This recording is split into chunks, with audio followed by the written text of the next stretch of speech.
काली कंकाली मालिनी, जय मंगला माँ महाकाली।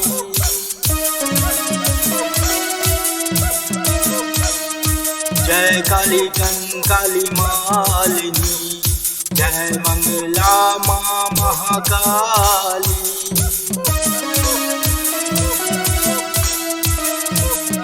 अंबर गरजे धरती गूंजे, थर थर कांप रहे दानव।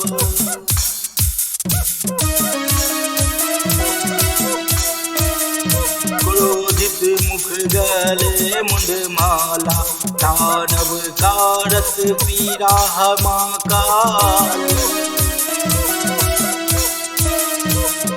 जय काली कंकाली मालिनी, जय मंगला माँ महाकाली।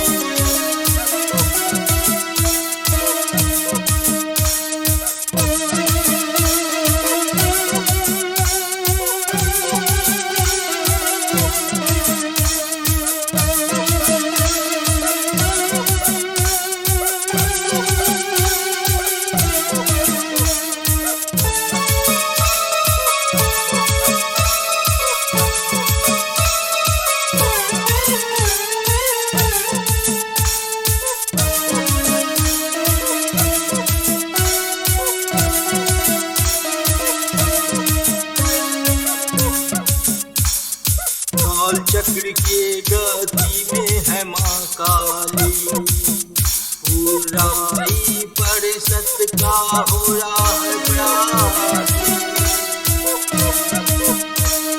जो भक्त होते हैं महाकाली का, पालना बाका कर सकता है दुश्मन भक्ता।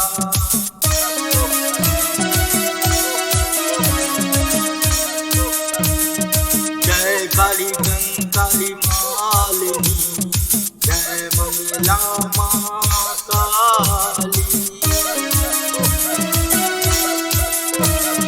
जय काली कंकाली मालिनी, जय मंगला महाकाली।